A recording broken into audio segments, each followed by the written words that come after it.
everyone, thanks for joining us. I'm Caron Rio with Real Estate One, and today we have two lovely guests that I'd like to introduce to you. First, we have Jenny Brown with Dutton Farm. Hello.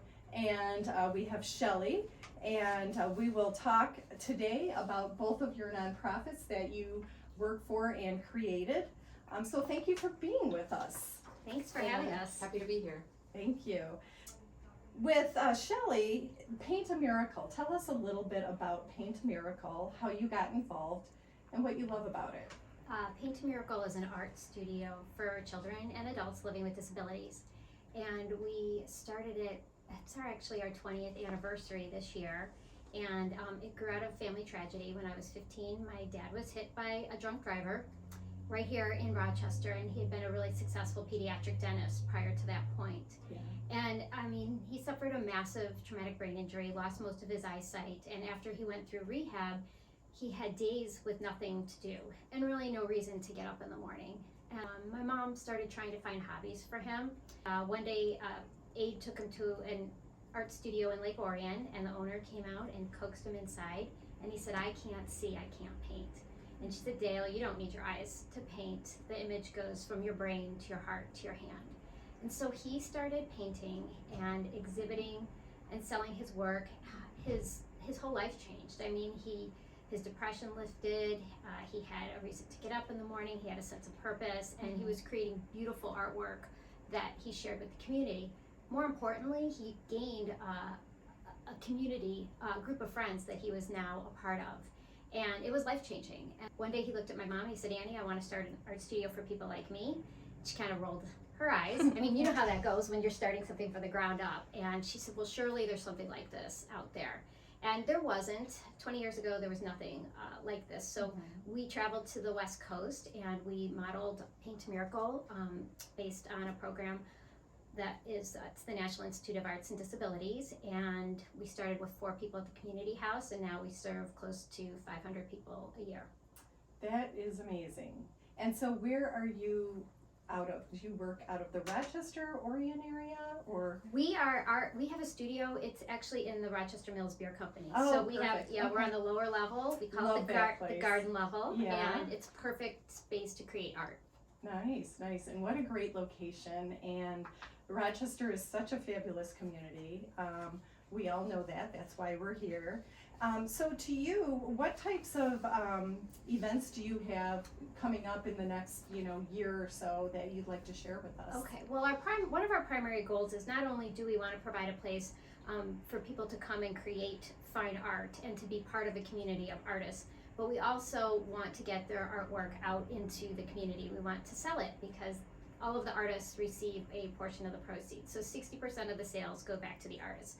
We do sell work on our website, in our online store, but primarily we have a few big events during the year where we want to sell our work. So next May we'll have our annual spring luncheon, and we usually sell over $10,000 worth of art. We bring probably 800 pieces. It'll be at the Royal Park Hotel again. Nice. And then in March, we're actually teaming up with one of our local favorite businesses, 4th Street Boutique, and doing a little event at 4th Street in the beginning of March. And so we also will occasionally open up our studio on Saturdays, especially during the farmers market, to just let people come in, take a look at the artwork, and purchase it. Yeah, that's wonderful. So with these events, how does somebody learn about these events? Is it on your website? It's on our website. We also do a pretty good job on Instagram and Facebook advertising things. We have a mailing list, so we'll blast things out to our supporters. And so if anybody wants to join, you can just go on our website, www.paintamiracle.org, and check us out. Yeah, we'll be sure to include that. So what is your favorite part of what you do? My favorite part of my job is, I think it's meeting the people that come to Paint a Miracle. All of our artists, they all have a story like my dad's. I mean, people really connect with my father's story, but people really connect with your sister Becca and your family's story. I mean, but as you know in your job, everyone who comes has this story about, I guess, overcoming obstacles, perseverance, just hope in the face of tragedy. I think for me, it's connecting with all of the artists at the studio, and it is. People say that the place is magical. They say you just come in and you just feel like you automatically are in a place of love and support, and to watch our artists support one another and even support the staff, because really when you encounter someone who has faced particular challenges, be it physical or emotional, cognitive, whatever it is, you realize that the level of, I guess, resilience that they exhibit and hope in the face of, sometimes discouragement, tragedy, all of that, it's inspiring. Yeah, well, and my next question for you is, what is your idea of the word inclusion? And I feel like you just kind of summed it up right there. I mean, honestly, I feel after doing this for 20 years, I feel like we all face challenges in life. I mean, for some of us, it's more obvious. We wear it on the outside.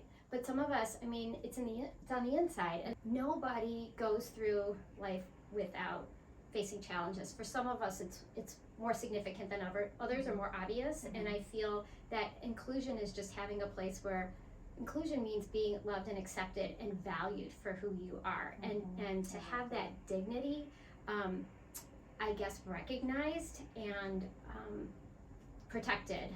I think that's one of the things that we do best at Paint a Miracle. And I couldn't have said that better myself. That's amazing. I love that answer. And everybody does struggle in one way, shape, or form, and it is so wonderful that you have this as a resource for people. And Jenny, you have the two of you kind of tie in together a little bit with what you have, yet you're very different with what you have to offer. Well, and I was going to say, I mean, one of the things that I've always loved about Dutton Farm is that the dignity that you all treat all of your, I mean, we call the people who come to Paint a Miracle artists, you call it's farmers, right? Mm-hmm. Because that's the, I mean, it's about, valued work and valued people, and that's one of the things I've always admired about Dutton Farm too. Thank you.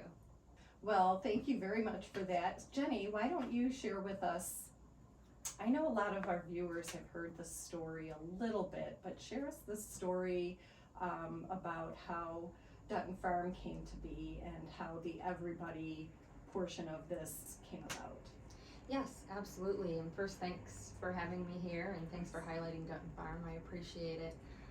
So I have an older sister who has Down syndrome. She is an incredible, beautiful, pure-hearted, hardworking, motivated human being, the best of the best. And my childhood was kind of this perfect picture of what inclusion should look like. She was celebrated. She was, the favorite sibling. We all knew that. I grew up with a very big family, and we were always attending her basketball games or her cheer matches. My friends really embraced her and all of her friends, and we would hang out together. But as I got older, really started when I got my license. When I turned 16, I'll never forget, because I am about like 8 or 9 years younger than her. I got my license. I'm her baby sister. She couldn't get her license, and I'll never forget her saying, "I don't want Down syndrome," the first time ever. "I don't like this." Because she couldn't do some of the natural things we transition into adulthood doing. And then it continued from there. She wasn't able to get employment. She wasn't able to apply for college. She wasn't able to just coordinate an outing to the movie theater to go hang out with her friends. Just those basic human experiences that we should all be able to have. And so I got my bachelor's in political science and sociology. My sister was still stuck at home. And my mom and I decided to formalize a nonprofit for purpose, dignity, and inclusion, particularly for my sister. We started with just a few people, and it just continued to grow rapidly as we figured out how to build infrastructure and really a sustainable model for the individuals that were enrolling in our program.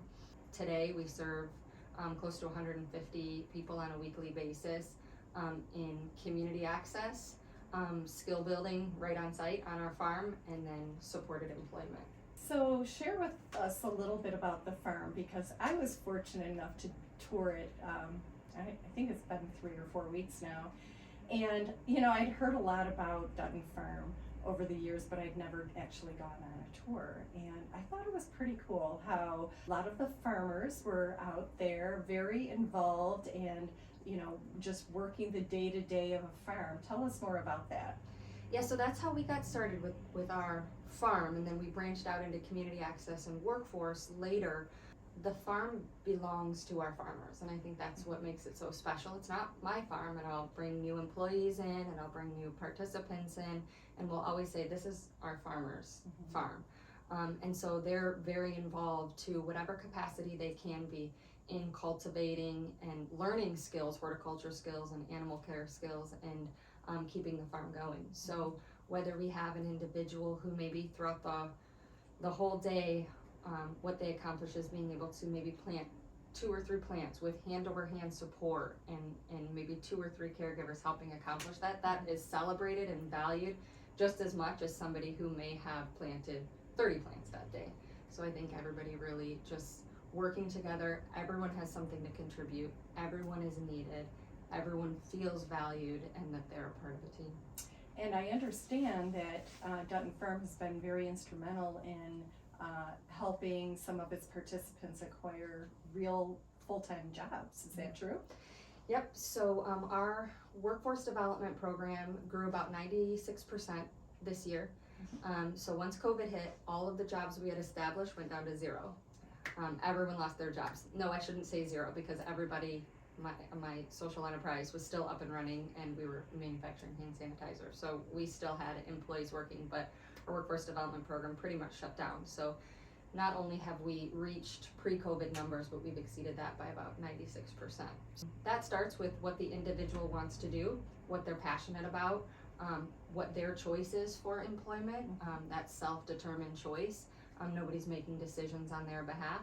And we're in industries in sales and manufacturing and healthcare and childcare and food prep, but all different sorts of industries where we support people in obtaining inclusive, competitively paying employment.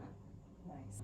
So recently, Real Estate One and Dutton Farm had a fundraising event, and I was able to attend that and participate in purchasing a few things. Christmas gifts. Thank you. And really, you know, they're not just for Christmas, it's for any time of the year, but tell us a little bit about the line of products that you have available. Yeah, I mean, we so appreciate companies like Real Estate One allowing us to come in and do a pop-up that just shares about our mission and then provides really, really good products. It's a great experience for employees of the company. And every $20 creates an hour of employment. So Real Estate One, I think, was able to raise $10,000 for Dutton Farm. Wonderful. So thank you so much. But I was working with a gentleman who he has given me permission to share that had paranoid schizophrenia and a cognitive impairment. And he was 42 years old and expressed to me that he had never had a job, never been compensated for his skills, and never been invited to be a part of a team where he had something to contribute. And he really wanted a job. So I said, sure, you know, we'll find you a job. And it was really challenging. This was way pre-COVID, and every interview we went through, he just had a really hard time getting through. And I strongly believe that just across all industries, we need to think differently about how we recruit onboard talent that is more supportive of a wide variety of abilities. But about 3 to 4 months went by, and I was unable to secure him employment. I was very discouraged, and then kind of had an epiphany moment where I realized that I had no one on my payroll that was neurodiverse, that had a developmental disability, and I felt like a total fraud. I was this big champion for inclusion and for inclusive employment and the benefits of employment and of employment for individuals with disabilities, and I had not one person on my payroll. So immediately I decided to come up with this idea of social entrepreneurship, where I would build a business that had a sustainable revenue source that allowed me to hire individuals that no one else would, to show that a business can be profitable while being intentionally inclusive of people on the margins.